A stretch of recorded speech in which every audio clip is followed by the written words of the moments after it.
We're just about to find out what's fastest, a car, a bike or a boat. It's the best of three, and this is race 1.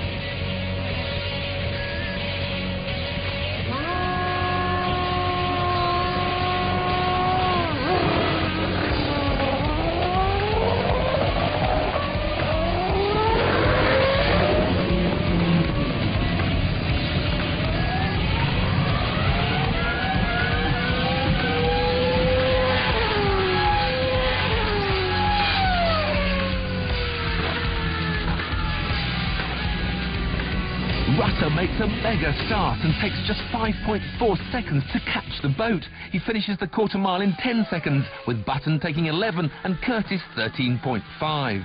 But Jensen has a problem with his car.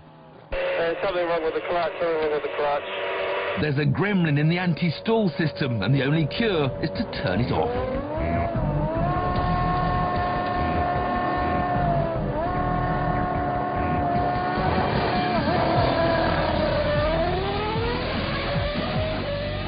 This time, Button gets a better start and manages to pull away at the halfway point to take the win in 9 seconds.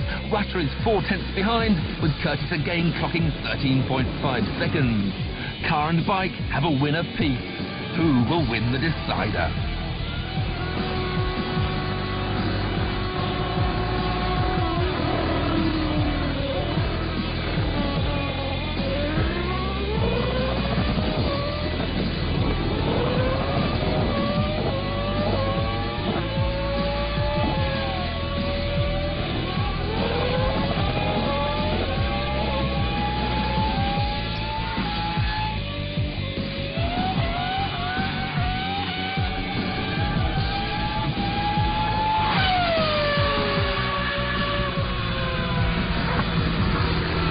It was an epic battle, and although level for the first 100 metres, as soon as Button could use full power, he streaked away from a wheeling Rutter, with Curtis again finishing 3 seconds behind.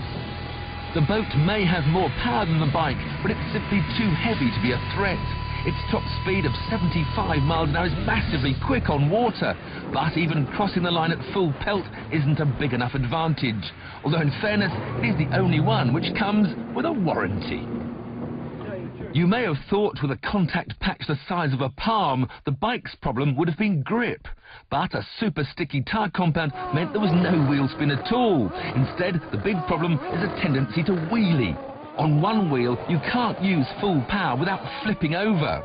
The team had lengthened the wheelbase by a few millimetres to try and help, but what's really needed is a chassis about 2 feet longer to shift the weight forward and keep the front down.